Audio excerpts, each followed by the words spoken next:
recording. Clap for us. Good. Excellent. Frame. When do you guys want to clap? You want to clap? What this story does is it brings like this corporation that runs SOTA and the other corporations that are in this company. They're having a war that nobody's aware of, and it's very, very likely that that's happening today as we speak. We kind of take the idea and we just ran with it and said, well, what if one corporation controls the world and they dictate everything that we do, and they have like a secret military force, which is the soldiers of the apocalypse, who kind of keep everything in order. And we follow 4 of those operatives who aren't just soldiers, they're actually like undercover spies, and they walk amongst us as people. And what you later find out is that they're not just people taking care of the world, they're actually Nephilim, which is fallen angel, half human, half angel. Well, Tusev he's a man who is bound by duty. Bound by duty and this dichotomy of spite and love. And he's essentially the perfect soldier. He can kill with no remorse. He's very good at his job. We can edit in, right? Very good at his job. He cool under pressure. Things start to get really tough for him when he's thrust into a position of leadership. My character, Sixer, he's, I think in the first season a lot of the viewers are going to kind of look at the story through my character's eyes, because he's kind of the one that's catching up and he knows the least. Very likable kind of guy because he's just trying to do the right thing and trying to fit in, and I think that we all relate to that in some way. My character's kind of... he's the playboy. He is good with girls and he's the charmer, but he's also one of the older, more seasoned soldiers. He's been around, he's seen it all. He's also very, very serious about what he does. And when it comes to missions and when it comes to his people, he has their backs. And there's no messing around, there's no time for fun there. It's all game on, headstrong, forward. I play Jonas, soldier number 6780, nicknamed 8-Ball. Well, his specialty is he's the sniper in the group. That's the dangerous guy.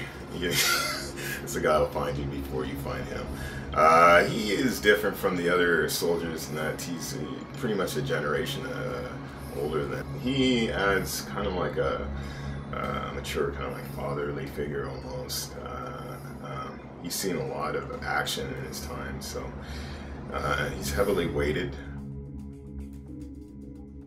My favorite moment, I still get a kick out of it, was when Griff Knight, when he launched himself down the hill. This guy's not getting paid, and we didn't clear it from rocks or anything. We didn't think that through.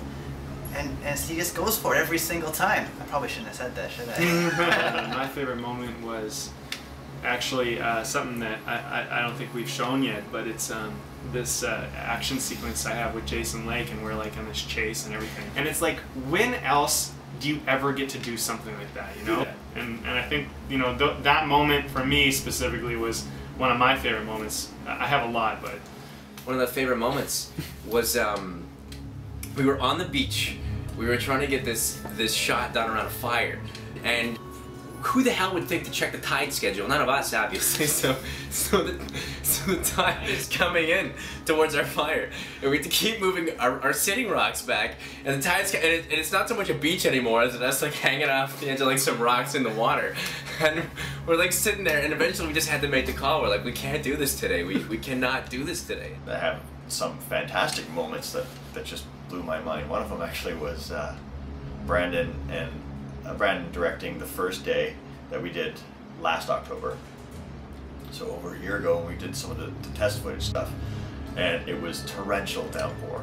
Like, you could see the drops on the HD cam, like they were like this. It was insane, and we were soaking wet, we were starving, some of us were sick, we were exhausted, our boots were full of water, and we're like, just finished a crazy downhill running scene, and then we're all like, and Brandon's like, okay, cut, we gotta reset. And we're all like, boom, yep, let's go. It's like we got this wind of this burst of energy that can't bring us down, and to me that sums up this whole project. Well, I really like watching it. The test episode come together, and like just fun like watching it with everybody and seeing how everybody reacts. That's kind of one of my favorite moments so far. It's just yeah, finally getting to see. It's like, wow, so this is what this looks like.